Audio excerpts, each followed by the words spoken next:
औज़ुबिल्लाहि मिनश्शैतानिर्रजीम बिस्मिल्लाहिर्रहमानिर्रहीम अल्लाहुम्मा सल्लि अला मुहम्मदिन व अला आलि मुहम्मद कमा सल्लैता अला इब्राहीम व अला आलि इब्राहीम इन्नका हमीदुम मजीद अल्लाहुम्मा बारिक अला मुहम्मद व अला आलि मुहम्मद कमा बारकता अला इब्राहीम व अला आलि इब्राहीम इन्नका हमीदुम मजीद। डियर स्टूडेंट, उम्मीद है कि आपके रोज़े अच्छे गुजर रहे होंगे। एक नए टॉपिक के साथ आपकी खिदमत में हाज़िर हूँ। उम्मीद है कि जितने भी लेक्चर मैंने आपको दिए होंगे, कोशिश मैंने की है, बाकी आप बाशऊर हो। मैं इतनी डिटेल में नहीं गया हूँ, लेकिन उम्मीद है कि आप उसको समझ गए होंगे। डियर स्टूडेंट, जितने भी मैंने आपको लेक्चर दिए, आपने उनकी तैयारी बेहतरीन अंदाज से करनी है। डियर स्टूडेंट, क्योंकि बायसियत मुसलमान ये हमारा फ़र्ज़ भी है कि हम इस्लामियात को सीखें, क्योंकि ये हमें दीन की तरफ ले जाती है। डियर स्टूडेंट, आज का हमारा जो पॉइंट है वो है ग़ज़वा उहद। इससे पहले हमने ग़ज़वा बदर पढ़ा। आज का हमारा पॉइंट है ग़ज़वा उहद। ग़ज़वा उहद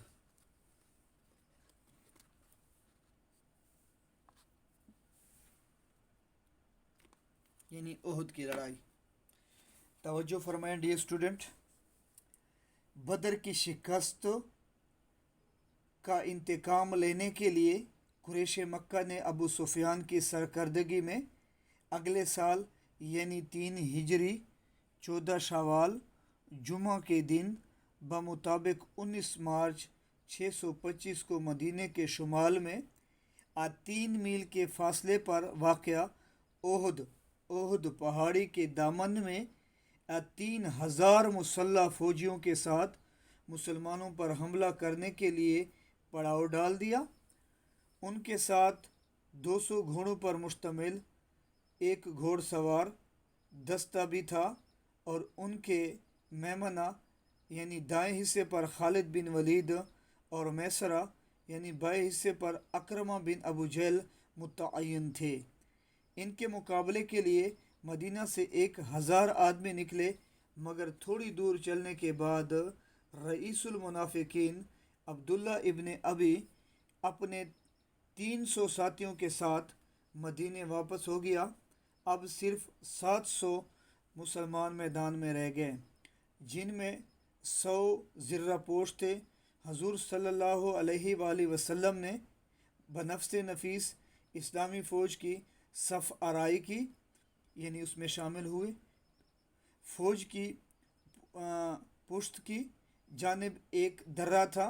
हजूर सल्लल्लाहु अलैहि वसल्लम ने अब्दुल्ला इब्ने जुबैर की निगरानी में 50 तीर अंदाज़ों को वहाँ मुतअय्यन फरमाकर ताकीद की कि इस्लामी फ़ौज को चाहे जीत हो या हार, इस जगह को हरगिज़ न छोड़ें।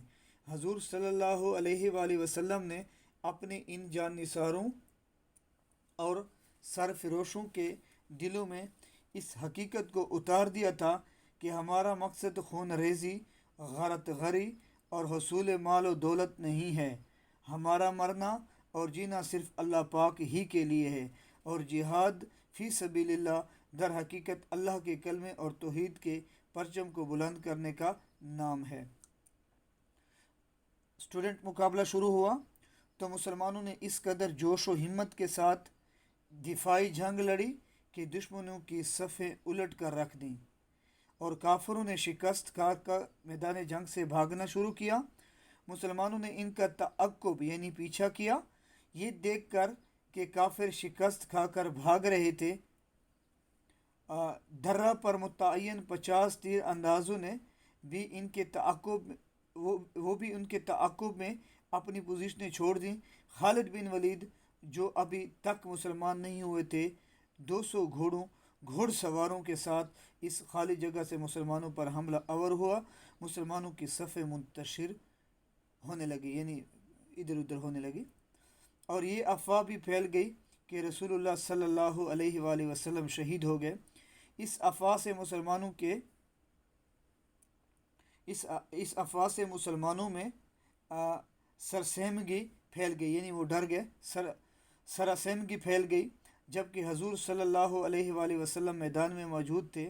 हज़रत अबू दजाना रज़ी अल्लाह ताला अन्हो, हज़रत साद बिन अबी वक़ास रज़ी अल्लाह ताला अन्हो, حضرت عبدالرحمن بن عوف رضی اللہ تعالیٰ عنہ اپنی جانوں کو ڈھال بنا کر حضور پاک صلی اللہ علیہ وآلہ وسلم کا دفاع کر رہے تھے۔ اسی دوران حضرت قعب بن مالک رضی اللہ تعالیٰ عنہ نے بلند آواز سے منتشر مسلمانوں کو جمع ہونے کے لیے آواز دی اور کہا کہ بشارت ہو، رسول صلی اللہ علیہ وسلم یہاں موجود ہیں۔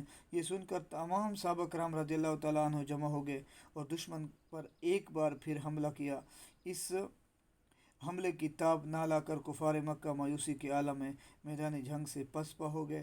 اس لڑائی میں رسول کریم صلی اللہ علیہ وآلہ وسلم کا چہرہ مبارک زخمی ہوا اور دانت شہید ہوئے، دانت شہید ہوا۔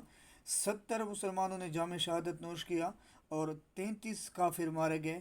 ابو سفیان کی بیوی نے نہایت بے دردی سے حضرت حمزہ رضی اللہ تعالیٰ عنہ کا کلیجہ نکال کر کچا چبا لیا، جو کہ حضور پاک صلی اللہ علیہ وسلم کے چچا تھے۔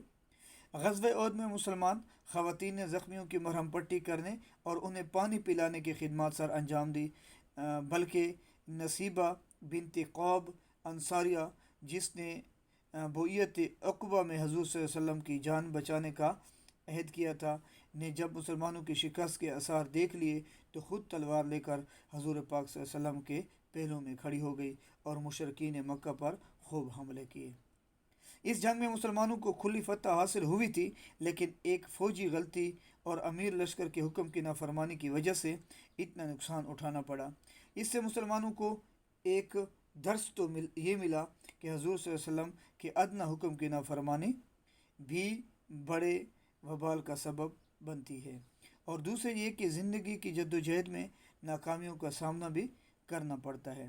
اس لیے مصیبتوں کے ہجوم میں نا امید ہونے کی بجائے اطاعت رسول صلی اللہ علیہ وآلہ وسلم اور جہاد فی سبیل اللہ کے لیے کوشش مزید تیز کرنی چاہیے۔ ڈیئر اسٹوڈنٹ، یہ تھی جنگ احد۔ آج کے لیے ہمارا لیکچر اتنے ہی تھا۔ انشاءاللہ زندگی رہی تو اگلے ایک نئے ٹاپک کے ساتھ آپ کی خدمت میں حاضر ہوں گا۔ دعاؤں میں یاد رکھیے گا۔ اللہ حافظ۔